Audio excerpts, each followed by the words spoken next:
সুন্দর মানুষ আপনারা।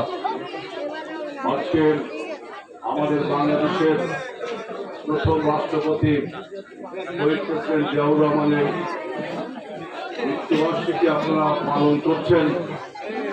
এজন্য আমরা বিএনপির পক্ষ থেকে আপনাদেরকে ধন্যবাদ জানাচ্ছি। সামনে বসে আছেন আমার মা বোনেরা, আপনাদের উদ্দেশ্যে বলছি যে আপনারা সবাই জানেন প্রেসিডেন্ট জিয়াউর রহমানের শাহাদাত বরণের পর অর্থাৎ প্রেসিডেন্ট জিয়াউর রহমান মৃত্যুর পরে তার সহধর্মিনী দেশ নেত্রী বেগম খালেদা জিয়া তিনি আমাদের এই দলকে নেতৃত্ব দিয়েছেন। এখন আমাদের এই দলকে নেতৃত্ব দিচ্ছেন প্রেসিডেন্ট জিয়া এবং দেশ নেত্রী বেগম খালেদা জিয়ার জ্যেষ্ঠ পুত্র তারেক রহমান, তিনি আমাদের এখন নেতৃত্ব দিচ্ছেন। আমরা জানি যে এই জিয়া পরিবার, শহীদ প্রেসিডেন্ট জিয়াউর রহমানের পরিবার বাংলাদেশের উন্নয়ন এবং উৎপাদনের সাথে কতটা জড়িত। প্রেসিডেন্ট জিয়াউর রহমান এই দেশের স্বাধীনতা ঘোষণা করেছেন, প্রেসিডেন্ট জিয়াউর রহমান এই দেশের উন্নয়ন এবং উৎপাদন করেছেন। বেগম খালেদা জিয়া আমাদের মেয়েদের শিক্ষার জন্য বিনা বেতনে চিকিৎসার ব্যবস্থা করেছিলেন। আজকে যে বাংলাদেশে আমাদের মেয়েরা ক্ষুদ্র কুটির শিল্প অর্থাৎ ঘরে ঘরে যে আপনারা সেলাই করেন, বিভিন্ন রকম কারুকার্য করেন, এগুলো বাজারে বিক্রি করেন, এই ব্যবস্থা কিন্তু বেগম খালেদা জিয়া করে দিয়েছিল। আপনারা জানেন যে এই অঞ্চলে এই রামনগর রহিমনগরের দীর্ঘদিন উন্নয়নের ছোঁয়া পড়েনি।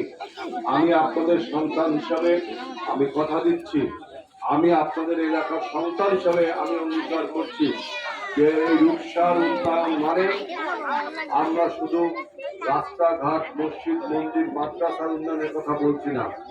আমরা আমাদের ছেলে মেয়েগুলো যেন সুন্দর শিক্ষা গ্রহণ করতে পারে, আমাদের ছেলে মেয়েগুলো যেন বিশুদ্ধ খাবার পানি পান করতে পারে, আমাদের ছেলে মেয়েগুলো যেন স্বাস্থ্য সেবা পায়। আমাদের উৎসাহী একটি স্বাস্থ্য কেন্দ্র আছে, আপনারা সবাই জানেন এটা কতটুকু ফাংশনাবল, কতটুকু কাজ করে আপনারা সবাই জানেন, ঠিক মতো কাজ করে কি করে না। ইনশাআল্লাহ যদি আপনাদের সমর্থনে বিএনপি ক্ষমতায় আসে, এই অঞ্চলের মানুষ হিসাবে আমরা বিএনপি যে সমস্ত নেতৃবৃন্দ এখানে বসে আছি, আমরা আপনাদের উন্নয়ন, বিশেষ করে এই অঞ্চলে স্কুল, তারপরে আপনার স্বাস্থ্য, এই দুইটাকে তো আমি প্রাধান্য দেবই। একটা লোক যদি এখানে অসুস্থ, বলছি একটা লোক যদি এখানে অসুস্থ হয়, আমাদের খুলনায় যেতে অনেক কষ্ট হয়, সে লোকটা দেখা যাচ্ছে চিকিৎসার অভাবে এখানেই কাহিল হয়ে যায়। এই জন্য আমাদের এই রূপসায় যে স্বাস্থ্য কেন্দ্রটি আছে সেটাকে মানসম্মত করব। এই এলাকার স্কুলগুলোকে যাতে ঠিকমতো লেখাপড়া হয়, আমাদের ছেলে মেয়েদের যেন ওই খুলনা শহরে যে পয়সা ব্যয় করে কষ্ট করে লেখাপড়া না করে এখানেই লেখাপড়ার ব্যবস্থা করা যায়। আর সবচেয়ে বড় যে জিনিসটা আপনাদের নেতৃবৃন্দ বললেন এখানে যে নদী ভাঙ্গনের কথা, গতবারেও যখন বিএনপি ক্ষমতায় ছিল তখন আমরা এই রামনগর রহিমনগরের নদী ভাঙ্গন রোধের জন্য আমরা অনেক কাজ করছি। এবার ইনশাআল্লাহ স্থায়ী পাইলিং দেওয়ার জন্য, স্থায়ী পাইলিং করবার জন্য আমরা সংশ্লিষ্ট বিভাগের সাথে আলোচনা করে আপনাদের এই এলাকার নদী ভাঙ্গন রোধ আমরা করব।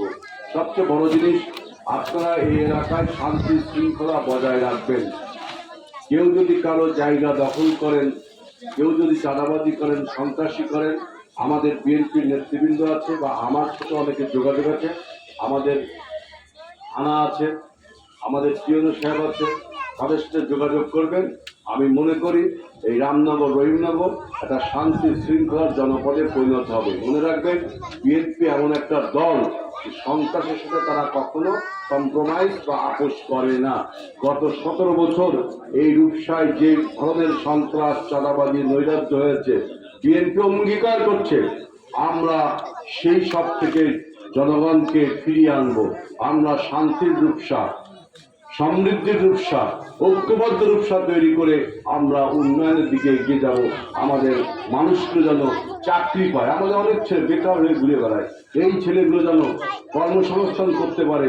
সেজন্য আমরা জানেন যে বিএনপি ঘোষণা করেছে আগামীতে আমরা 1 কোটি লোকের কর্মসংস্থান ব্যবস্থা করব ইনশাআল্লাহ। সেখান থেকে উচ্চ উপজেলা বঞ্চিত হবে না। আমি আমার বক্তব্য দীর্ঘায়িত করবো না। প্রেসিডেন্ট জিয়াউর রহমানের আত্মার মাগফিরাত কামনা করে আমরা আপনাদের মাঝে খাদ্যদ্রব্য বিতরণ করব। এখন সেই খাদ্যদ্রব্য বিতরণ হবে, আপনার সুশৃঙ্খল হবে। এখান থেকে আমাদের যে খাদ্যগুলো আছে আপনারা গ্রহণ করবেন। আপনাদের ধন্যবাদ।